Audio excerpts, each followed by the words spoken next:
Well, we've reached the end of another campaign, 21 races this year, a record for Formula One. And here we are, sitting here on location, ready to review what has been another pretty good season of F1. Thank you for joining us on J&B Talk F1. I'm Jawad, of course, and joining me is Baden. And it's been a few weeks, of course, since you probably could say it's been a month almost since the final Grand Prix in Abu Dhabi. We had Nico Rosberg take his first World Championship and, of course, subsequently announced that he's walking away from the sport too. So a lot's gone on since the final race, and here we are to discuss the season as a whole.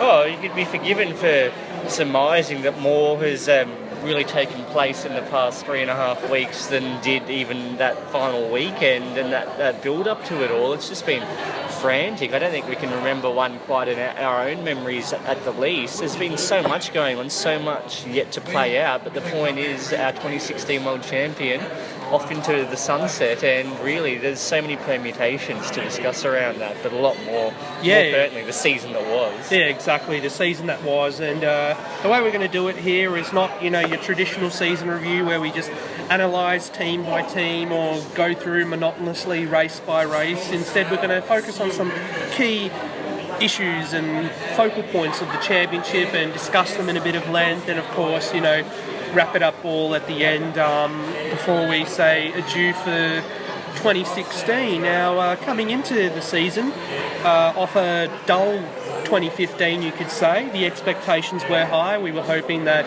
we'd have perhaps a Ferrari challenging for the championship. Rosberg was roundly trounced by his teammate Lewis Hamilton, if you recall, in 2015, who wrapped up the title in Austin with 3 races in hand. This year we had 21 races. We had the third iteration of Hamilton versus Rosberg at Mercedes. Ferrari, would they be able to challenge for the title? A new team in Haas, and also the returnee Renault as a manufacturer to F1. And of course, Pirelli introducing 3 tyres for a weekend, seeing new strategies. So there's some of the things that were interesting about the season at large. And let's start with the championship, of course, with another mostly bulletproof car from Mercedes, the W07 Hybrid. And I say mostly bulletproof because whilst one driver didn't have very many reliability issues, the other had quite a few.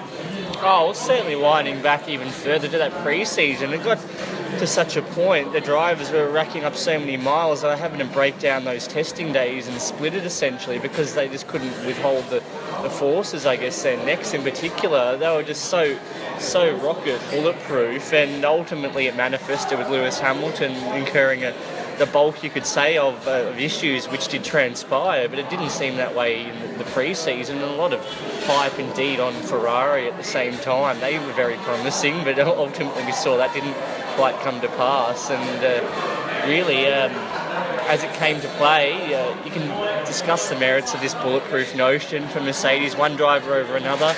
Wind back to 2015, Nico Rosberg had his own share of misfortunes there. This time it was the other side of the camp. Yeah, exactly. Rosberg has had many problems, of course, going back to 2014 and the finale there in Abu Dhabi, where these two were fighting for their championship. Hamilton is second and Rosberg is first, and ultimately it was the 2008 world champion who was able to take the glory on that day. But we'll talk about Ferrari a bit later in its own separate little segment. But Mercedes, the team achieved their triple-double, claiming 3 titles back-to-back, constructors and drivers. Nico won his first Drivers' Championship. Dare we say only, unless he makes an unprecedented return. Unless he makes his unprecedented return, of course. And Lewis, you could say, if he decides to admit it, he's left to rue, I guess, a season of inconsistencies. And we've already discussed how reliability plagued a lot of Car 44's fortunes. Malaysia pinpointed as probably the worst of those incidents, but there's been a lot more earlier on in the year. China, of course, in qualifying, where he ended up having to start from the back of the grid. Same thing happened in Russia, where he was relegated to 10th on the grid. But it wasn't just reliability that saw Hamilton's campaign falter. Let's look at his starts. How about that? Oh, namely at Melbourne. That was the one that really got away from him, and he was ultimately lucky the way that safety car or the red flag intervened, because he was languishing at a time there behind the Toro Rossos in something like P8. Nico Rosberg, credit to him, he stole a march from that first point, and he harvested that momentum. Ultimately, we saw what happened with the final outcome, but that was a recurring theme for Lewis, and that's the thing, this reliability notion, it seems to have clouded the human error side for Hamilton's campaign, which did recur quite frequently throughout his campaign. Yeah, well, the switch over to a single clutch starting system this year as opposed to the double clutch system that they've been familiar with, and of course the radio restrictions as well, drivers not allowed to have any help on the starts, and whilst Hamilton was one critic saying that, this would hamper Rosberg, if anything, this year. It's actually hurt the man himself, how he could not get his head around the single clutch starting system. And you said, of course, Australia, he suffered in Italy as well, Japan as well, when the championship was going to a his very... head was elsewhere. It seemed in the fallout of Malaysia, he was on a different planet at that time. That pre-race meltdown he had with social media and the conference, it just seemed as though it really got to him, and that's the point where championships can be won and lost. Yeah, not just in the car, but off the track as well, mentally, of course, the battle that these two have been having over the past few years. But how about the starts? How about some of his own unchampion-like driving as well?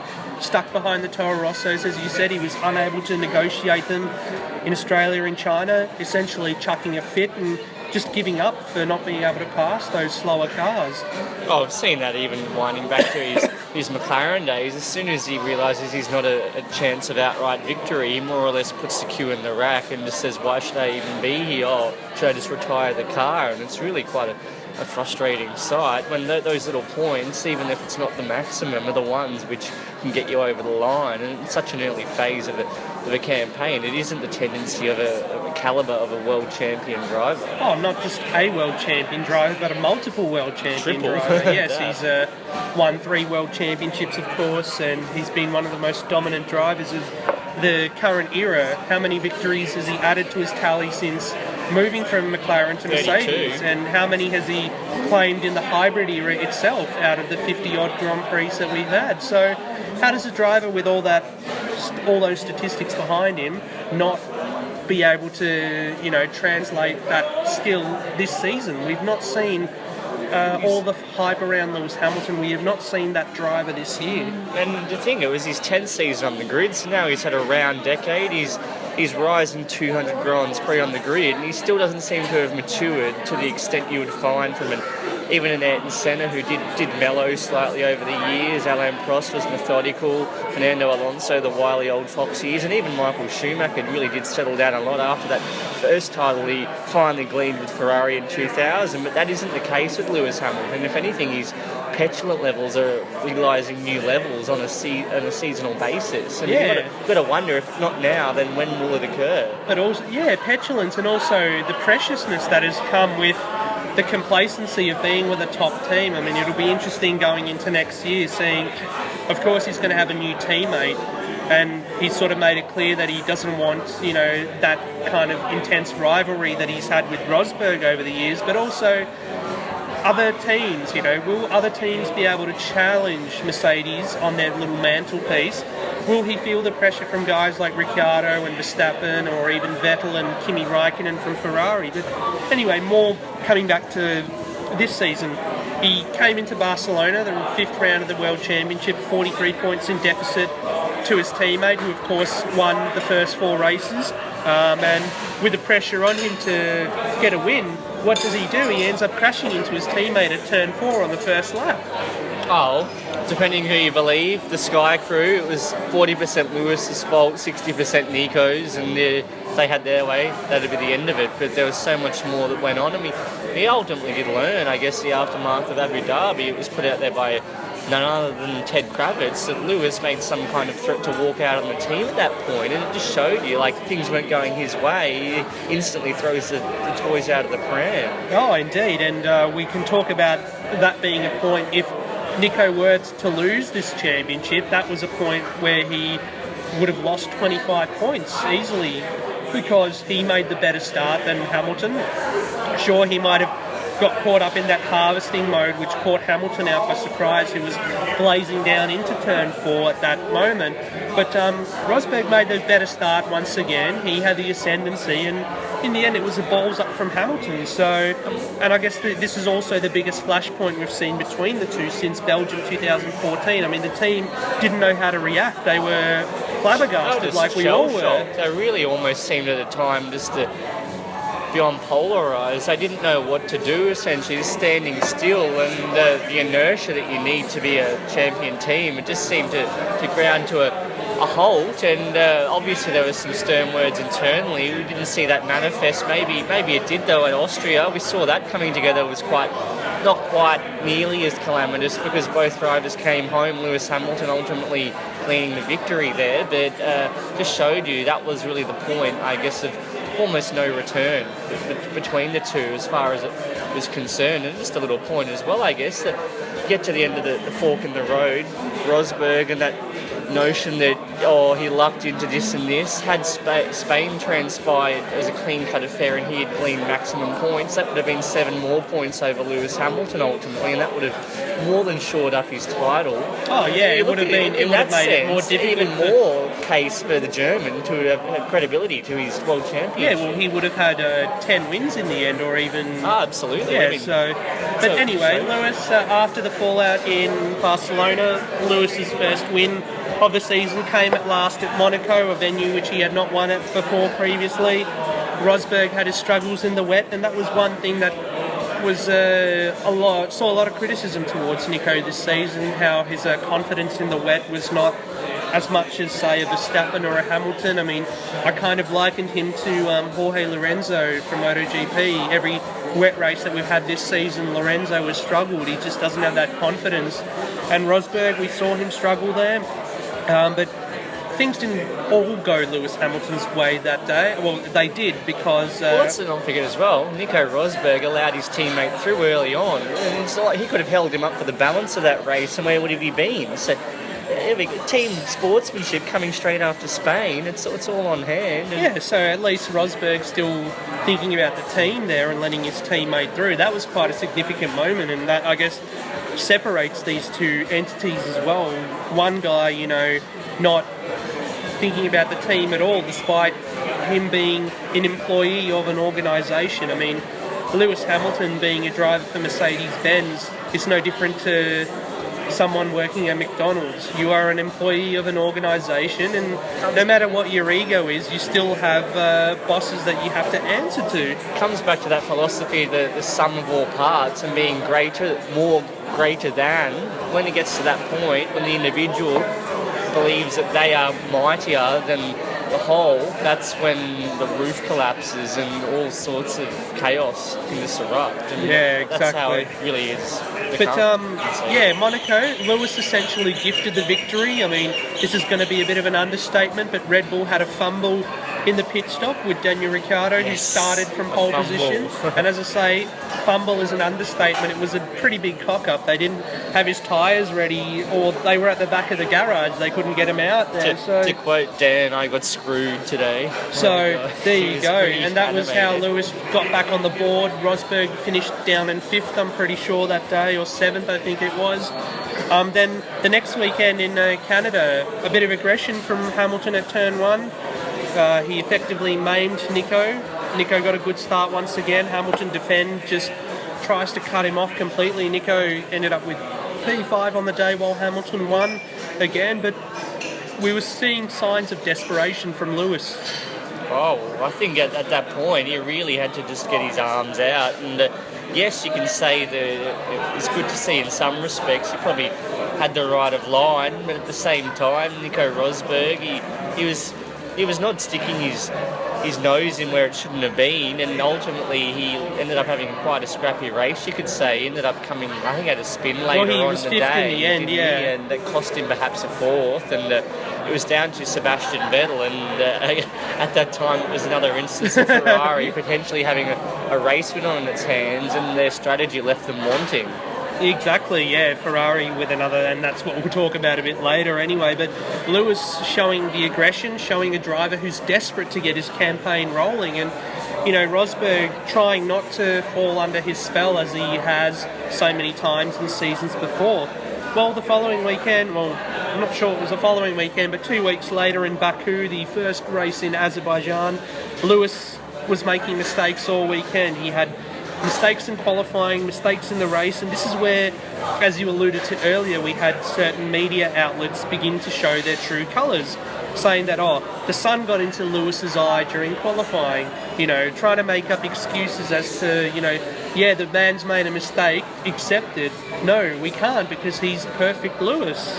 Oh, we saw that, and then 24 hours later, we saw that clutch or gearbox issue, which Nico Rosberg, mode, yeah. he could drive completely around it to victory. For Lewis, it's like, oh no, you know, Mercedes should have done better to inform him. Not, oh, you could have done your homework in the pre-season and all would be good and well at this point. Yeah, well, this is where, you know, the lack of knowledge came up, and throwing up the unnecessary debate of whether F1 drivers have to be rocket scientists to drive the car. It's all about the radio messages. You should be able to have complete transparency. No, that's the only reason Lewis didn't win. It's not just that. It's just that, you know, people seem to have this romantic, rose-tinted idea about, oh, you know, F1 is supposed to be a steering wheel, a gearbox, and drive as fast as you can.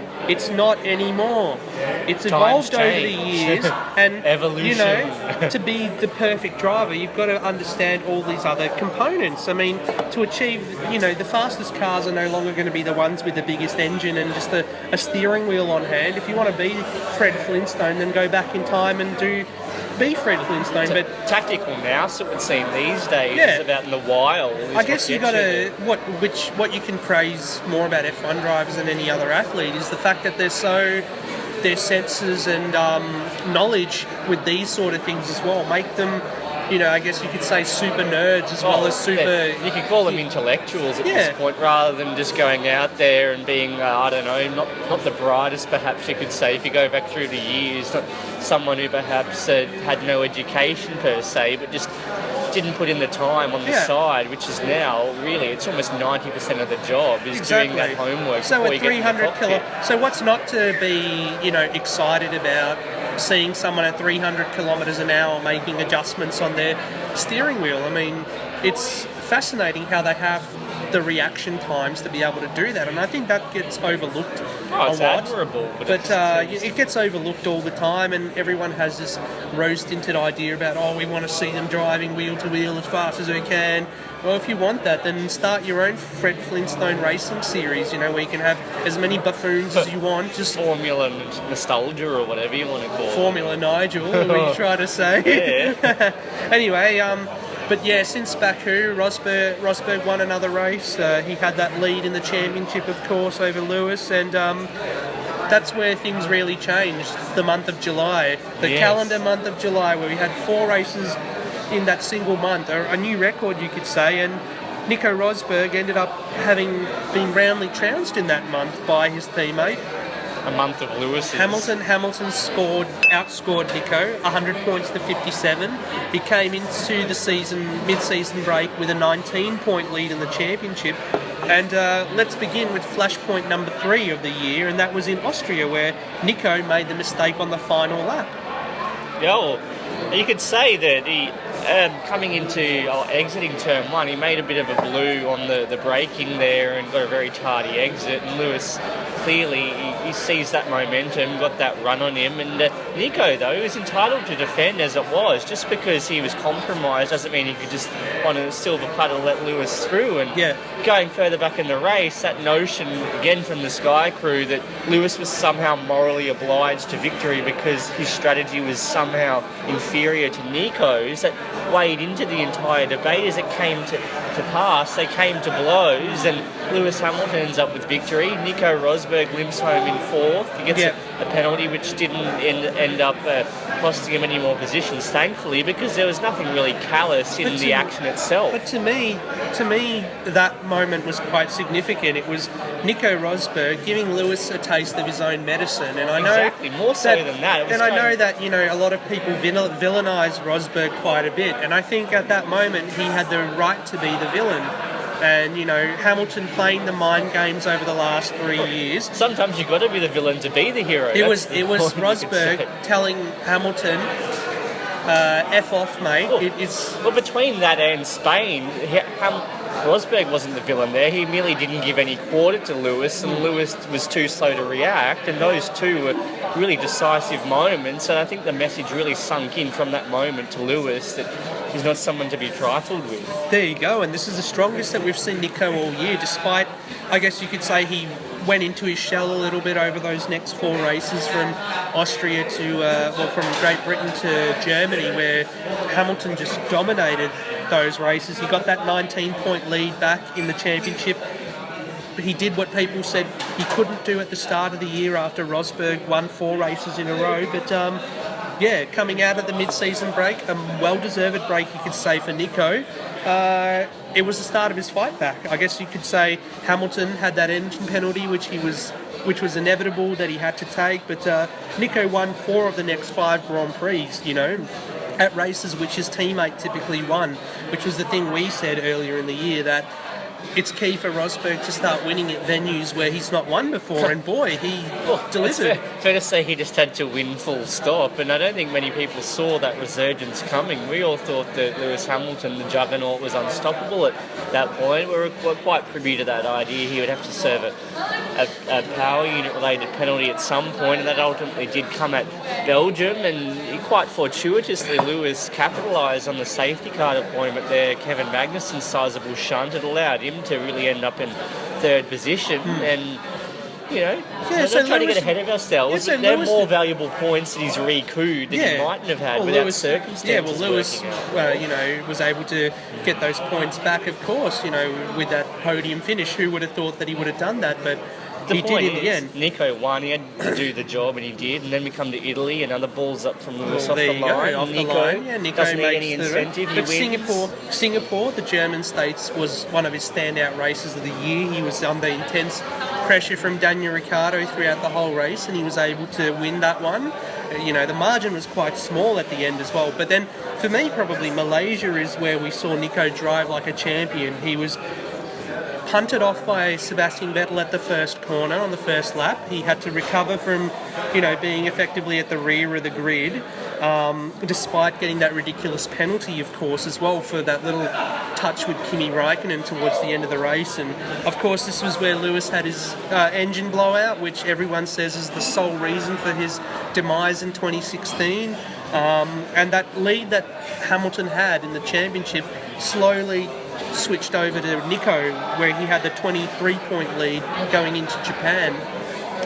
Well, regardless of what happened with Lewis Hamilton there, the point is that Nico Rosberg, his own drive on its own merits, that was probably the weekend where he, in his own mind at least, if not to all of those doubters out there, probably legitimised his ultimate title. And we saw that unfortunate blow that he did come to with, it was Kimi, wasn't it? Yeah, later in the race, and that unfortunate penalty he received. It was a bit of a ridiculous penalty. For him to wind up in 3rd, despite all of that, it just shows you that you got to stay in it. He was well down in last after he's coming together with Kimi's teammate at the first corner, and they're the drives ultimately. A bit of luck indeed, the safety car after Lewis's failure and all that, it helped him, but he took that chance on, and they're those flashpoint moments that get the job done. Resilience that he's shown this season has been commendable, of a character who doesn't give up. And yes, while Nico doesn't have the raw talent that someone like a Lewis or a Fernando Alonso have, he's got that never give up attitude to hone his skills and develop to become a strong driver, and that's what he has done this year. But anyway, moving on to Japan, 33-point lead. Well, 23-point lead turned to a 33-point lead when Hamilton had that poor outing. Poor weekend, more like. Poor weekend, of course, yeah. But the race really was the icing on top of the cake, and Max Verstappen at the end getting his man and finishing on the podium. Leading to the Verstappen rule. Oh, yes, of course. That will come a bit later. And then heading into Austin, the final 4 races of the season, it was win or bust for Hamilton. He ends up winning all 4 of them, but it was really no avail, because Rosberg, he was cautious. He had to finish on the podium, showed a lot of consistency. He didn't have to take any risks. and especially in Brazil, which he still ended up finishing second. Well, the Gambit, we all knew it, and most pertinently Nico himself. After Japan, he could finish second at every race. He could even have a third thrown in for good measure. That was all he had to do to become world champion. In retrospect, people look back, Lewis Hamilton won 10 races, Nico Rosberg won 9, therefore Lewis is worthier. And if you know an equation and that's all you've got to do and nothing less, then it's a moot point at the end of the day to say that, oh, this guy, he's not a credible champion. And that's the thing that gets quite frustrating. It's all about the consistency, isn't it? Rosberg was more consistent. It wasn't easy to come second in all of those 4 races. Well, Brazil especially was the riskiest of them all. And let's not forget Abu Dhabi when Lewis backed him into the path of 3 other cars. Well, yes, the showdown was set up, of course, for Abu Dhabi. Lewis tried to back Nico into P4 because he knew that Rosberg had to finish lower than 4th if he were to win the championship, but Nico held on to second despite the immense pressure, and this is another standout race for Rosberg. Little did we know it would be his last in F1 for the foreseeable future. His ultimate race and the one that really made him the worthy driver of his career, and it's really legitimised, I guess, in hindsight, the record books. And as you remember him as you quite rightly have said, since the championship ended, in the end the right man won, and it's nothing in favour of Nico or anything. It's the fact that he had the better season, the more consistent season. He did the better job compared to Lewis. Everyone says Lewis is the better driver, but this season, as I said, he showed traits of not being that World Championship calibre driver. He just showed smacks of desperation and just seemed like a GP2 driver almost than, an F1 World Championship driver. Oh, you just don't expect these things after a while. Sure, you can have your objective moments, maybe 1 or 2 throughout a season, but there were too many to be coincidence for Hamilton, and he likes to gloss over. He's spieling that pre-race conference at Abu Dhabi, how he'd rather focus on the negatives which were inflicted by matters outside of his own hand. But Nico Rosberg, on the occasions when it was out of his control, he was there to seize the moment, and that's what gets you the titles. He's not going to sit back and say, oh, well, Lewis has had failure, I better also drive into a wall or something because he's worthier, or some deluded notion. It's just, that's not how it works. And Nico Rosberg, full credit to him, especially just coming back from losing 2 titles on the bounce. When's the last time that happened intra-team? It's unheard of, basically. The fact is that all the other drivers in the past were essentially relegated to being a number 2 driver, yet Nico persisted. By right. He just, after being repeatedly punched in the face, was able to get up and just fight back. Why won't you die? I don't know what quote that film's from, but I'm pretty sure it's from a film there. That's the question. That's very specific. Oh, well, I don't know. I'm trying to figure it out myself, but that's probably what Lewis Hamilton was saying to Nico after 3 years, and I guess Lewis, of course, will be peeved more than anyone. Well, especially for the fact that Nico's now no longer on the grid, and he'll be remembered as the driver who was beaten to the title by Nico Rosberg, and Nico can say, to his daughter and any future children, I beat Lewis Hamilton in my final season. Yeah, exactly. He has that to be proud of, I guess, and Hamilton is just going to have to live with that stigma for the rest of his career. And on that bombshell, we take our first break of the affair. Onwards then to the next part of our review, and as we said at the top of the piece, we were expecting some other challenges perhaps to this championship, Ferrari being one of them, but it was a year of Ferrari flopping, you could say, and Red Bull giving us a bit of a shock because we didn't think that they'd be as competitive as they were this season. Last year's revival saw Ferrari put under intense pressure to deliver results. Coming straight from the top, Sergio Marchionne, the CEO, approached his team with a win-or-bust attitude, and I guess because of that, Ferrari succumbed to the usual pressures of being Ferrari. Early season blunders came from poor strategy calls and reliability as well. You could say that the lightning start that they had in Australia didn't yield the results that they wanted. We were all excited in the media centre when they got that start. Everyone was cheering, yes, Ferrari's going to depose... Maurizio Rabbani, if anyone was excited. Yeah, Ferrari were going to depose Mercedes this year and everything. And Well, it didn't really happen, and Seb Vettel in Bahrain, he had that pre-race, on the way to the grid, his car broke down, so he didn't start there. Just the strategy calls from Jock Clear, for example, didn't really yield the results that they wanted, and Barcelona onwards, you could say that their pace actually began to dwindle in comparison to Red Bull. Now, one of the reasons, of course, we could say was James Allison, the technical director, was hampered by his own personal problems. He had to leave the team in the end, which was a great shame for Ferrari that they didn't decide to keep a hold of him, give him a bit of time off and see him back in a year or two. But that's probably where the team started going downhill performance-wise. Red Bull started to emerge at that point as being, the next best to Mercedes. We saw, Danny Kvyat picking up the podium in the early part of the season.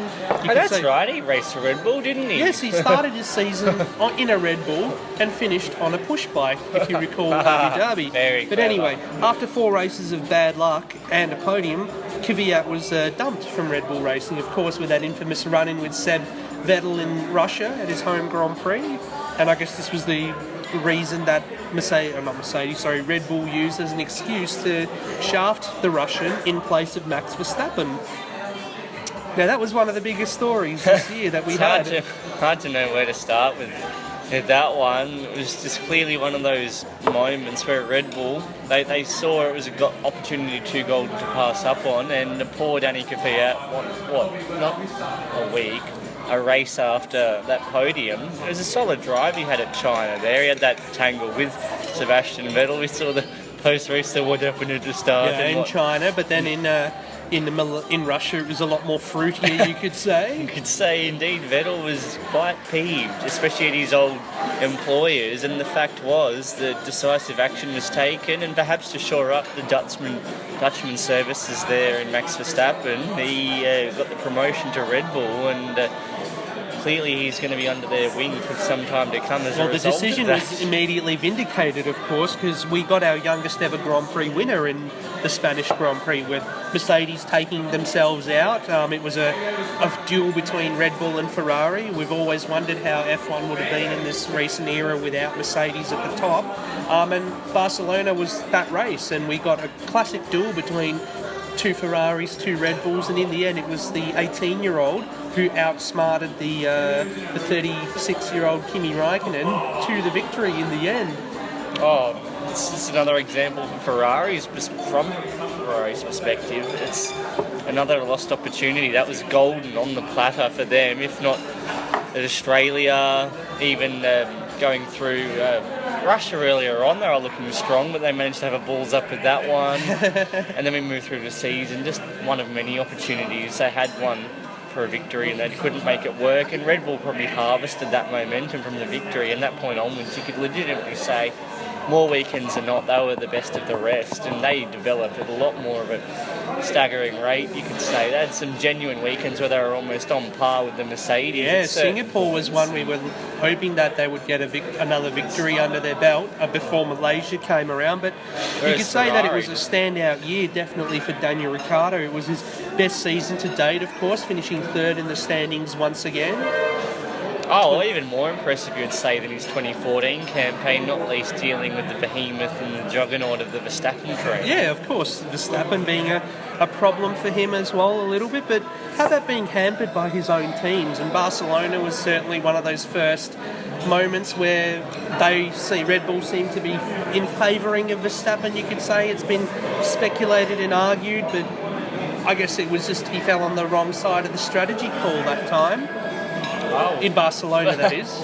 Yeah, it's going to be very divisive, whatever you want to call it. At this point, we saw with Sebastian Vettel, the other Australian, Mark Webber, going back a few years, very dubious. You had to wonder. It got to the point where it was so unobjective that you just knew that Mark Webber was being steered down a road of no return. Daniel Ricciardo, through no fault of his own, I guess. He's just seen as the other driver. When you get this once-in-a-generation talent come along, and Red Bull want to be the ones who have promoted him into the glory state, and Helmut Marko, he's not afraid at all to really make it happen, even at the detriment of the other driver, regardless of how talented they might be. And Daniel Ricciardo, for all intents, he probably could and should have won at Spain, and then we all saw what happened at Monaco. Yeah, the one race later. He was quite rightfully aggrieved by both of these. Well, claiming his maiden pole position as well, of course, in Formula One in Monaco, and then not having that, not having that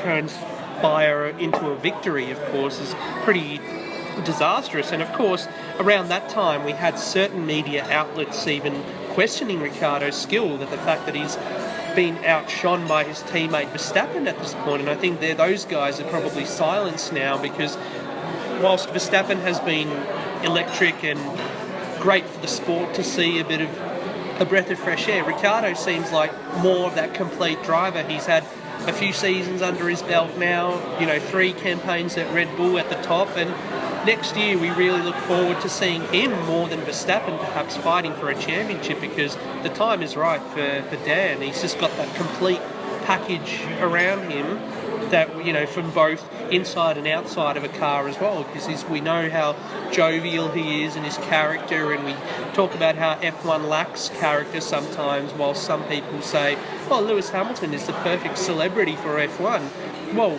he's perfect if you're fans of Kim Kardashian, but for people who want, say a Valentino Rossi or a Peter Brock type person in F1, Daniel Ricciardo is almost the guy to match those guys. Oh, that grin is priceless, and so is the shoeies, which the came shoey later now, on. of course, as well, yeah. He's taken a global I'm almost from the tempted humble New Year's beginnings. Eve to get the shoeies happening as well, Yeah, I guess. It's one to think on, but nevertheless, it's out there. But think on your sins. all right. Dan has been very bad. But anyway, the point remains for Dan. You can imagine him world champion. What marketing material he would be with that grin. It would transpire many times over. And for F1 in transcend Lewis Hamilton. And for F1 in Australia as well, it would be great to have another world champion after Alan Jones, which was back in 1980. But just that promoting that Australian character of being laid back and all that as well, it's pretty damn good. What's good? Sorry? What's good? Daniel Ricciardo. He's not a bad person. Typical Scotsman. Excellent. Yes, indeed. There you go. Right. Where were we? So this is why we shouldn't do this in a public place. Anyway, it's all part of the fun. It's the festival. Anyway, he had plenty of strong drives throughout the year. Singapore being strong, of course, finishing second to Rosberg, but then Malaysia was that overdue victory that he got, and it was great seeing him race wheel to wheel with Verstappen without, the team interfering and saying, well, remember what happened a couple of years ago in Malaysia between Red Bull. So it was great to see them guys, fight wheel to wheel, and of course Dan being the better man on the day. Oh, that's the way it rubs, and clearly there's no one that could silence him on that occasion. It was just good to see that they were essentially unleashed, you would say, to a point. They didn't quite say, hold station from this point, if so, because Max clearly he had his arms out as well, and Dan had the upper hand, and he really made every move stick, and more than recompense, I guess, for what did happen at Spain and Monaco, and he thoroughly deserved multiple victories throughout that season, and his ultimate tag as the driver of the season in the time-honoured Autosport annual, I guess, their ranking system. Yeah, exactly, being ranked the best driver of 2016 across all forms of motorsport, but great year for Ricciardo. Verstappen as well. His masterclass in Brazil really shone. Comparable almost to Senna, they're saying Donington 93 in the wet. Well, Schumacher 96 in Barcelona as well. And I guess, all year we have had heavy criticism towards his driving style, which he's defended on so many occasions as well. Established guys like Kimi and Seb not being happy with it. And of course, Sebastian Vettel with his own frustrations, you could say, boiling over in Mexico in relation to Verstappen. Tell Charlie and telling Charlie... Bring me some flowers. Yes. Bring me some flowers. Something F-related, yes, he did tell Charlie Whiting, the race director. And looking at Ferrari's year, you could say Kimi Raikkonen enjoyed a bit of a renaissance. You know, he had more luck than Seb certainly did. Was all the same to me. And that's in the end what earned him, despite all the criticism, it earned him a drive for 2017. Everyone was saying, oh, Ferrari should choose someone else. Kimi's a boring person.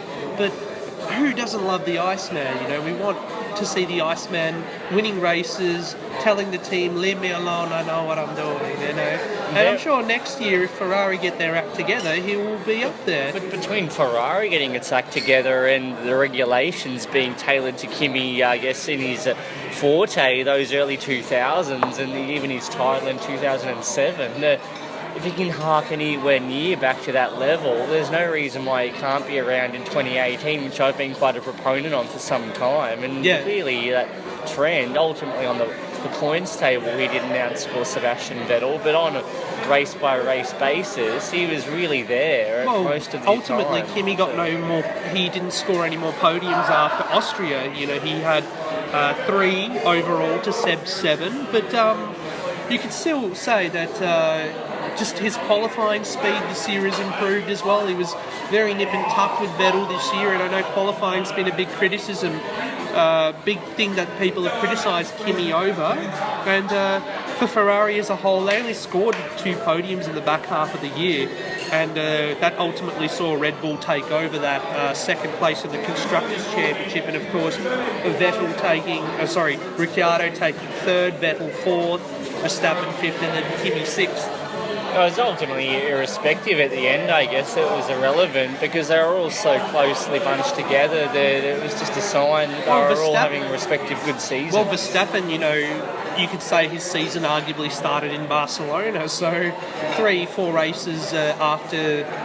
Probably 4th on merit, you would say. Yeah, you could say 4th on merit if he got the full season. But anyway, that was the year for Ferrari and Red Bull. One clearly enjoying it more than the other, and it seems that next year as well, it'll probably be Red Bull who decide to challenge Mercedes instead of Ferrari. Well, we hope anybody at this point, but Red Bull, for our compatriots' sake, it'd be nice, but also for Kimi, we've got a soft spot for him. It'd be nice to see him enjoy some success after quite a long barren streak, you can say. Well, ever since he came back to Ferrari, of course.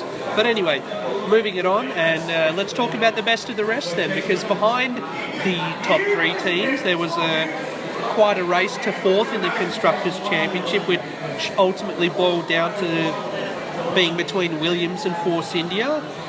Big disappointment, you could say, for Williams to fall into the midfield again after the fact that, you know, they had such success with the podiums over the past few years in the hybrid era. It was also the final year for Felipe Massa, or we're led to believe now that the fact that he's possibly coming back. Not possibly, it seems almost set in stone. More on that next week, all right? We're not going to get into that nonsense here. But anyway, Felipe Massa's supposed final year. Williams' loss was a big game for Force India. They finished 4th in the Constructors, their highest ever position in the Formula One World Championship. And it's quite impressive for a team that had only secured 1 points finish in the first 3 races to ending up with 2 podiums, with Sergio Perez, of course, taking those podiums, being more than what Williams accumulated in all of 2016 as well. They, of course, had that 1 podium in Canada, which they sort of lucked into with Valtteri Bottas after Rosberg had that poor race. Checo finishes the year on triple figures as well, which is a first for him, and he ends up re-signing with Force India for next year. Playing the long game, dare we say, for a certain red berth in 2018. Oh, who isn't? Instead of taking, it seems like so many individuals, Checo himself, Valtteri Bottas, ultimately Checo's Sergio Perez's teammate in 2016, Nico Hülkenberg, elected to plump for that Renault factory drive, and we'll see how that eventuates, but the other 2 might be in other destinations over the coming 12 months. Oh yeah, or so. The Williams duo of this year for sure, and more on that probably next week. But podium once again eludes Hülkenberg, you could say. I mean, seeing Perez score 2 podiums this season, you would have hoped that Nico would have been able to pick up one as well, and I guess that's where Perez and Hülkenberg differ, you know, with Perez being more kinder on his tyres and able to make them last, unlike Hulkenberg, who's a bit more heavy-footed, you could say. But Another you know, chance when going begging off for Hulkenberg. It must be said at Brazil. But going off to Renault next year is going to be interesting. He's going to be able to take charge of the team. He'll be the leader. That's what Renault wanted. He'll be in a factory team. And We are not here to discuss politics. We are just doing the racing. all right, Cyril, enough of your lies. We're going to get you in Melbourne It was next 1.5 year. seasons. Yes, Two. it was 1.5 seasons he spent at Caterham. But anyway, yeah, but he still produced solid results, did Hulk, and I think, of course, Renault are not going to produce a miracle next year, but I'm sure within the next couple of years, when with him there, they'll start improving, and who knows, he might finally get into the frame where he can win races and get those podium results that have long I eluded dare say him. a solitary podium at this point would more than suffice in 2017, and anything beyond that will be Are a you bonus. serious that they're going to even get near the podium in 2017? Well, if he did, he'd be more than content. and Oh, if no, I'm anything saying that more- Renault are nowhere near a podium. Oh, if you lucked into it for Hulkenberg, considering yeah, he's for had Hulkenberg, 120 yeah. starts or something and he hasn't even graced it yet, Yeah. he'd treat that as gold. Yeah, well, he's Uh, probably he's the driver with the most starts without a podium finish. I'm pretty sure. Oh, certainly. He's at the point well beyond almost Mark Webber if he got a victory, Yeah. I'd say, for his first for most restarts without a victory, whenever it does and what transpire. do both those drivers have in common apart from being really tall? They race for Porsche. Yes. So there you go. That's the Well, link. one did, you could say, at this point. Well, One is more Hulkenberg. ambassadorial. Well, Hulkenberg the other is one's probably- waylaid by clash of the Well, Baku and Le Mans. but next no year we're longer. not going to have that clash. So Hulkenberg in the future will be good for Porsche if he decides to move away from F1 and into sports cars. But anyway, back on track here. McLaren made solid progress this year from that awful 2015 campaign, realigning themselves with Honda. Points became a regular feature, which was good to see. And we had a pair of fifth positions, which was the best that they had all year. And that came courtesy of Fernando Alonso at his home race in Spain and also in the US as well. Yes. He was quite delighted, wasn't Yes, he, when he no overtook more- his countryman there, Carlitos. No more GP2 engine. It was pretty happy, you could say, this season.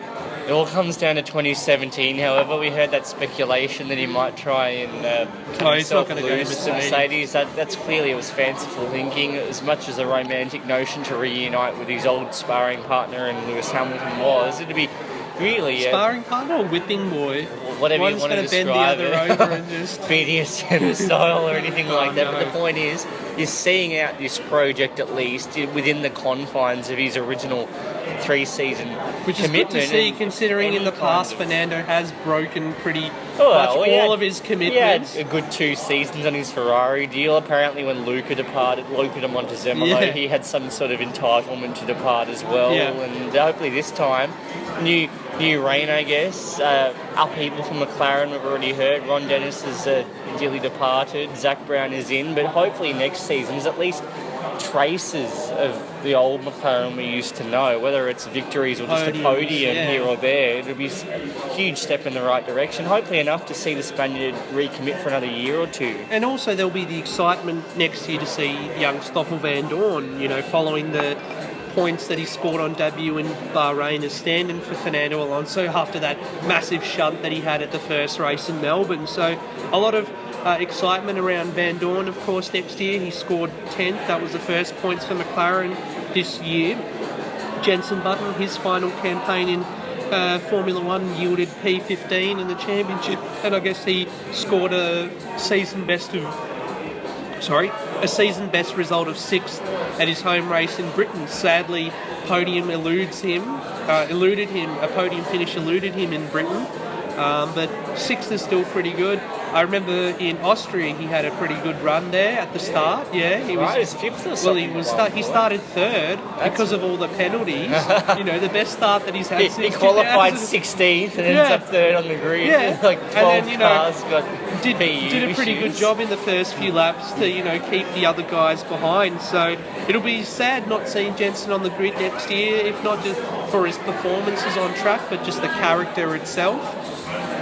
But Well, he did taper away, it must be said. It seemed once that active retirement news was made official post Monza, he really seems though he was marking time, and he couldn't get away fast enough. And you have to attest that to Abu Dhabi. Well, he was kind of lucky, that he could. You guys, he could I'm having great times after freak failure he had. His once in a lifetime failure he had at Abu Dhabi. Right, 10 laps into the race or whatever, and he has that failure, the suspension just breaking on him, and then he's just like, well, let's hit up the Terps immediately. He was almost delighted. He's like, yes, you can straight to the bar. Oh yeah, that's what it seems it's like guys, I told you to do it for me. You had to unweld that front fuselage, spin it home to the car, and you did it very well. Yeah. So we can get straight into, what is it, Amber Lounge? Oh, Amber Lounge, that's the party place for F1. Fred's like, no, that is my domain. That is my domain. All of them seem to be quite raucous. It must get in there one day. But anyway, Carlos Sainz, a standout, of course, this year for Toro Rosso, but I guess you could say he's largely lived in the shadow of his former teammate Max Verstappen, which is kind of sad. You know, he held his own with that 2015 powered Ferrari engine in that Toro Rosso against some of the more bigger guns. You know, we saw in the early races versus Lewis Hamilton, he really gave him a run for his money, and then Fernando Alonso, you know, the two-time world champion, having some pretty close wheel-to-wheel battles with Sainz as well in the latter part of the season. Well, it could really be remarked that Max Verstappen's departure, the Spaniard elucidated himself that it was a blessing to see the back of the Dutchman there off to Red Bull, because they had some quite heated friction, you could say, over there. One and a quarter, you could call it, seasons as teammates, and he could spread his wings a lot more. You could say he definitely enjoyed the upper hand of Danny Kvyat on his return to Toro Rosso, and it really did seem as though the limelight was shone more firmly on Carlos Sainz rather than Max Verstappen, who just hogged all of the attention, really, especially last season. And it's at the point where he's boldly come out and said 2018 he's got designs on a berth at one of the real big outfits. And that's the thing. Hopefully not waylaid by the Red Bull conglomerate till the end of the decade or whenever it might be. Well, that's what we're looking forward to, isn't it? That we want to see Sainz at another big team that isn't Red Bull, so we can see Verstappen versus Sainz, you know, in two different teams. You know, that rivalry would be great. But as for this year, a trio of P6 finishes. His home race in Barcelona, Austin, where he was battling Fernando Alonso, and then Brazil. He could have been on the podium in Brazil if things had gone their way, if there was a little bit more chaos at the front. So, yeah, getting sixth there as well. Great result for Sainz. And, you know, on the other hand, it was a season to forget for Danny Kvyat. You got to feel bad for him, the fact that he was, shafted from Red Bull for no better reason that, it was just he made a mistake. Conspiracy ultimately, and wrong place at the wrong time. Who knows what would have happened had the events of that first lap at Russia not transpired? When would Red Bull have made the call? Could he have been a race winner this season, effectively in the same car as Verstappen? Very well so. I know it heed that point. If that did come to pass, what would the outcome have been into 2017? Where would Max Verstappen be placed? Would Red Bull have still been ruthless and turfed Danny Kvyat after quite a convincing campaign? If he wasn't so demoralised by what occurred, it took him the best part until the mid-season break to really get his head around. Well, even still, the results ever since his demotion at the Spanish Grand Prix, he only scored 3 points finishes after that. And that's hard to believe. It's difficult to believe when considering this guy has just scored a podium at the Chinese Grand Prix. Lest we not forget, though, Toro Rosso fell off a cliff later in the season with the Ferrari PU. How did Carlos Sainz was able to get those good results? I just think Danny Kvyat, he was really mentally just broken. Mentally, broken. Next season, wait and watch this space. If he really has a future, he's going to have to prove them wrong next season. Hopefully elsewhere, there'll be someone who really wants to. Who knows, maybe a Williams or a Renault or someone along those lines might come calling for his services if he can really get his head back in the game. Yeah, and it was funny that apparently Toto Wolff said that Kvyat along with Kimi Raikkonen were the only drivers not to have inquired about the Mercedes vacancy. So who knows, maybe Kvyat has designs somewhere else. So what happened? I hear there was some talk about someone who retired, but I didn't call you. So do I get to drive? Let's talk about Haas then. You know, they your first new team into Formula One since 2010. You could probably say they're the best new team that have come into Formula One for so long now.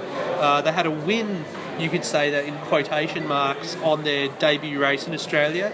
Roman Grosjean picking up P6, scoring points, and that was bettered with 5th in Bahrain just one race later, and then eventually they just meandered with setup and tyre issues, and Esteban Gutierrez had another lackluster and pointless, in two meanings. Metaphorically yes, and literally. Yeah, yes. double meaning in that one, despite the quality speed that he showed. Another poor season for Gutierrez. He's announced that he's leaving Haas at the now. Took the liberty of announcing his departure. Yeah. Getting one up on his former employers, you could say. You could definitely say, of course, but there's a lot to like about Haas. The way that they operate, the fact that they've got that Ferrari backing to support them, and hopefully next season with the lineup of Grosjean and Magnussen, they will be able to be competitive in the midfield more consistently. Because I think Gutierrez was one weak point for the team, that the fact that they could not back up Grosjean's points with points from the other end as well. Fear not, we have not seen the last of Esteban Gutierrez, rest assured. Well, is he going to surface at Mercedes? Who knows? Well, Lewis doesn't want a teammate who's going to bother him. I think Gutierrez is the perfect fit. He'll serve his season in purgatory. He'll just be as bad as Luca Badoa was in the Ferrari. Look how bad you are. It's like, 5 seconds off the pace or something. Going in the best over car. a white line when he's coming last because he was looking in his mirrors out of pit lane. Oh, was he chewing his teeth or something in the mirrors? But Anyway. there we go. But behind Haas was Renault. Was the poor season expected? Obviously, with a late takeover of Enstone at the end of last year, the hasty car preparation. We got points for Magnussen in Russia with P7, and then 10th in Singapore. Jolyon Palmer, who had a pretty awful season, his debut year in Formula One, ended up 10th in Malaysia. That was the only point that he scored. He had a chance at Hungary as well. Hungary, he made a spin. mistake, yeah. But yet the inferior driver, so to speak, he's made the strategic call for his long-term betterment to remain at Enstone, and clearly he's going to have a fruitful career, old Jolyon, for the next 10 years or so at Renault, until they decide to turf him in another 12 months when he doesn't produce more results. Well, plenty of internal politicking going on at Renault this season. We've heard about the power struggles and how Frederick Vasseur and Cyril Abiteboul haven't gotten on as much I as... thought they were besties when we had our little chat with them powwow before Australia. They were just Coronas. It's probably not safe I speak in my French baritone voice. It's probably not safe for work, this discussion about Renault, so we'll leave it at just that. Fine. But moving it on, Sauber then, starting driver Felipe Nasr, season score P9 in Brazil at his home race, and I guess that was the crucial race to score those points back that Manor had scored in Austria with Pascal Wehrlein in 10th place. So Sauber, it could have been another pointless season for them. Well, they did, I don't know, you could say where it started, maybe it was around Italy, Singapore. They seemed to hit their strides in the relative confines of being now, we're used to them being a midfield team in years gone by, but they're really perennial backmarkers based on 2 of the past 3 seasons, and they somehow got their act together and the right circumstances came to play at Brazil, and those 2 points, clearly they kept grafting away when they could have put the queue in the rack there, and Manners just left licking its wounds when they thought that solitary point for Wehrlein at Austria was sufficient to wrap up the $30-odd million in bonus money they would have received, and they're now precariously placed with talk of investors. Who knows who's going to come to rescue them for 2017? Well, you keep suggesting Ron Dennis for some reason. Oh, well, I'm not me, but I've heard it. Whispers on the grapevines, and I'm not saying it's going to happen, but just imagine if it did. Imagine Ron at an entity other than McLaren. That would be something. But well, talked about Graham Loudon perhaps coming back. That would be something we'd like to see, because he was a great guy in his first tenure at the Banbury operation. Well, then obviously under it was his operation. Virgin, well, it was his operation to begin with. So if that happened, that'd be great. Someone who's got a lot of passion and investment into the operation. But, But you know, as long as they're on the grid. overall, you could say a poor year for both those outfits. Manor, we certainly expected a lot more with that Mercedes engine this year. They had, you know, Pascal Wehrlein. A lot of people think they were going to be regular points contenders. Yeah, well, I thought they'd probably score more points as well, personally. And Rio Haryanto, it was a bit unfortunate to get him off the grid, despite him being a pay driver on the outset. But I think he did enough to challenge Wehrlein at times. We saw Esteban Ocon come in after Belgium. He did a good job, and now he's on in his way Force to India. Yeah, so a bit of a weird year for Manor, and you'd hope with the new investors, if they get that organised, that next year there can be more stability, because they're just constantly on the edge of being extinct from Formula One every year. It's never going to stop until someone with billions and billions just pours their liquidity into them, and it's a shame. It harks back to the Minardi days when you seemingly had a new owner every other season, but they're the Well, how about lifeblood of Force the India sport, before so- they became Force India, you know, in between Jordan and Midland and with Spiker Midland and the like. Spiker, Colin Collis just turning up every time he got more money, so... Yes, good old Cole. But Yes. there we go. I think enough about the on-track action. There was a lot more intrigue that went on with the Schadenfreude side of Oh yeah, Formula well, One. going into the final part of this season review then, you know, talking about the politics, let's say, and it wouldn't be a season of F1 without, you know, things happening off the track, a lot of politics, and this may be a bit of an echo from the past, but elimination qualifying, the change to that format was big news at the start of the year. The fact that it was introduced merely days before the first Grand Prix in Melbourne, it showed that indecision was rife within F1. But then that would be remiss not to have waited that long, because that's their almost their remit to make a call at the very last moment to leave everybody scrambling. They like to keep everybody guessing, it must be said. And if they had have announced it in mid-November, the 2015, would have thought, oh, this is boring. And instead we get it like the Monday of the Melbourne Grand Prix and everyone's up in arms. I mean, the results were plain to see, not only at Melbourne, but they retained it deludedly from Bahrain. Well, we saw the fallout in Melbourne, certainly, you know, 3 minutes before the end of the final session. Seb was pole up in position his was jumper already and whatnot. the pole position was already decided.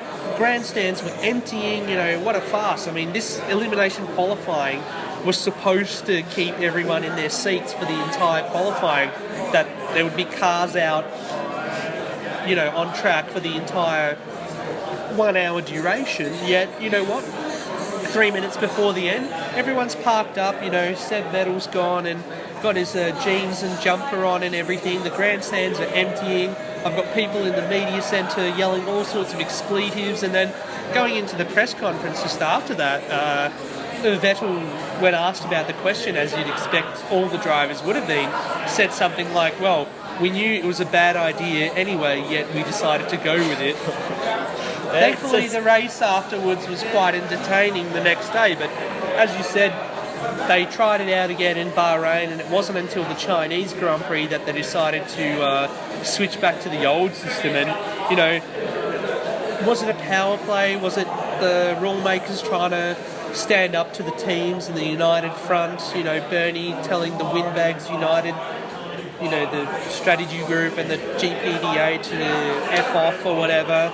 Was it that, or was it, you know, something else? Who knows? But in the end, everyone had to suffer as a result of it. It's just another one of those flickering myths of F1. You wouldn't have even known that it occurred unless you were around for those specific moments. You know, it just, we don't even think about it today, you know, even though we're in the same It's year. been purged from the Yeah, memory it's bank. been purged, of course. Something that may have not have been as purged is the radio restrictions. Now, we talked about it earlier Yes. in relation I was wondering about you. well, in relation to Baku, of course, where Hamilton could not figure out how to work his steering wheel. That was where we saw the radio restrictions for the first time come to the spotlight since they were introduced in 2014. Oh, clearly, if Lewis can't get his head around it, then it's unfair Well- on him, and therefore that they have to completely upheave the whole entire rule. Yeah, well, book just to subsequent suit his races saw several drivers stung because of it. You know, Nico Rosberg got that penalty in Silverstone, even though his team had told him that you've got a terminal gearbox issue, you need to do this to fix it. The stewards decided to ping him, saying that no, you're not allowed to get any sort of instruction from the team, even if it's a terminal issue, which the rules say, well, the rules used to say that if it's a terminal issue, then you're allowed to tell your driver what to do. Oh, let's just pretend it's terminal just so we can decode it was just so confusing at that time, what's going on? And then subsequently the restrictions were lifted from the German Grand Prix, a complete U-turn from the rules that they had set in. It's like, why are we trying to overcomplicate these things, guys? You wouldn't change the rules of football or basketball. Because it's Formula One. Formula One, you know, we're supposed to be the premier open-wheel motorsport in the world, yet, you know, they try these new things that just... It looks like we're a bunch of clowns, you know, running with our hands tied behind our backs. No, we shouldn't be surprised by this kind of stuff these days. Well, track limits was another issue that week to week, which was being addressed week to week, you know. They're changing the rules every week regarding track limits. Oh yeah, we're going to have sensors and this and that, or you're allowed over the line, you're not allowed over the line. Just get the gravel traps in there and then we wouldn't have a problem. No, it's aesthetically pleasing to have the concrete. Better for sponsors to clearly Better for the sponsors, we can overlay them in there.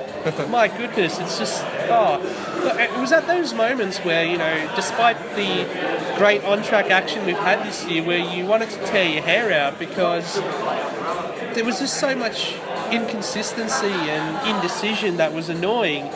And of course the big news of the year was the fact that CBC decided to sell up their majority share within the sport as commercial rights holder.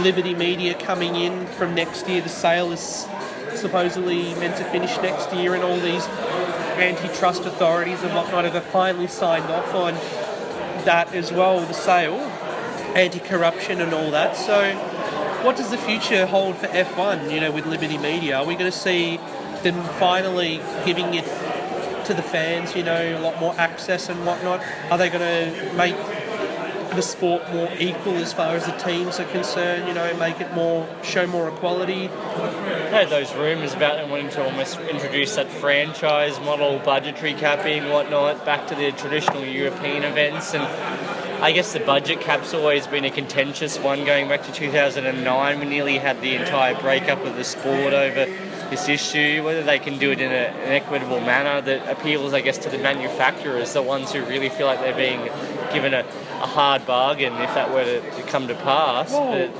if whatever they do, they have to forget that this is motorsport still, not some cosmopolitan brand that, you know, needs celebrities and whatnot. We need, you know, it has to be motorsport, and in motorsport, of course, you're going to have your manufacturers, which you've got to look after as well. It's not just going to be, you know, customer teams like Formula E, for example. It's not just going to be one chassis and one engine altogether, and it just, you know, brand them all. You know, we've got to think about the motorsport side of things, and it would be really sad if they deviate from that and start thinking about being cosmopolitan as a brand and all that. It would lose that real motorsport, you know, the sport edge of it. It's just a matter of compromise. Some of their ideas seem extremely promising. Other ones, perhaps they need just a bit of time around the sport to realise some things are better left unchanged. The fact that people were talking about changing the race weekend format. It's like, hang on, why? Why do we want shorter races and look, Dave, this was a Bernie idea, I'm fairly certain. Bernie's probably on the way out, as we know. Well, Bernie idea, whoever's idea it was. It's just like, well, you know, other categories around the world seem to do all right, even though they've got more practice sessions and weird and wacky race formats that they stick to, you know, supercars, for example, you know, splitting their weekend across two races and whatnot, and having their shootout qualifying. MotoGP with 4 practice sessions, 2 from qualifying, and then, you know, of course, their Grand Prix race, which has not been tampered with at all, and the product is amazing. We had 9 different winners in the entire campaign, including 8 winners in a row, different. Supercars, we had 11 different winners as well this year out of, you know, 25 guys. So, you know, it just goes to show you that let the teams, let it come naturally, let the teams do their own developing and whatnot, don't tinker around with the rules, and we're going to get results. Just, you know, give them I reckon it'd be remiss of Liberty to make any drastic changes in the first 18 to 24 months once they've fully assumed autonomy of the sport. And beyond that, if things aren't working, clearly they can tinker around with it. But there's a lot to like about the current structure, and there are certain aspects that really do need to be addressed. And hopefully their intentions, they do seem a lot more endearing than CBC's. Oh yeah, CBC, Donald McKenzie probably knew nothing about the sport even to this day. So yeah, at least there's that interest there from the sporting side of things. And of course, Americans with sport have done quite well, you know, with the distribution and fan engagement and whatnot. We look at things like the NFL or the NBA and whatnot, MLB, hockey. It's all done pretty well as far as engagement goes. Oh, there's a lot to play out on that front. Hopefully we get official confirmation from them, but from the meantime, I guess, it's more just about what next season beckons on track, and hopefully there'll be some sort of progress in terms of getting a bit more variety up the front runners. Yeah, exactly, and I guess... Oh, we have more! I love presents, thank you. And I guess on that note, we could probably say, well, what a season we've had. You know, it's probably not going to be as good as a 2012 or a 2010, but I think in the end, the right man won the championship. We had good competition all round, of course. Of course, there's room for improvement. We hope that it comes next year in the shape of the new regs, but yeah, overall it was a pretty pleasing season, and I'm really happy for Nico Rosberg. Oh, you just couldn't have scripted the way things really panned out, especially the last 3.5 weeks since the racing did come to a halt, and leaves us with a bit of optimism that we might be getting a bit of a shot in the arm the next year or so. Exactly. So I guess on that note, it's probably about time that we conclude our season review for 2016. It's not going to be the last time that you hear from us in 2016. In fact, we're going to have a little break for Christmas, and then prior to the new year we'll come back with a final edition where we'll talk about what we're looking forward to the most in 2017, and of course some of the big news stories that have come since our previous podcast as well. A lot to mull over, of course, with the Nico Rosberg retirement and who's going to replace him at Mercedes. But as far as the review goes, I think, yeah, just happy to enjoy another season of Formula One, and we look forward to having another one. Oh, absolutely. F1, I guess, holds a special place in each of our hearts, and it takes something to be a fan of it. It can get a bit, at times, demoralising, but you stick with it through thick and through thin. We'll be back bigger and better for another season. Indeed, and I'd just like to wish you all a very Merry Christmas, and I hope you enjoy the holidays, and see you all in a week. I second that, and off Edison.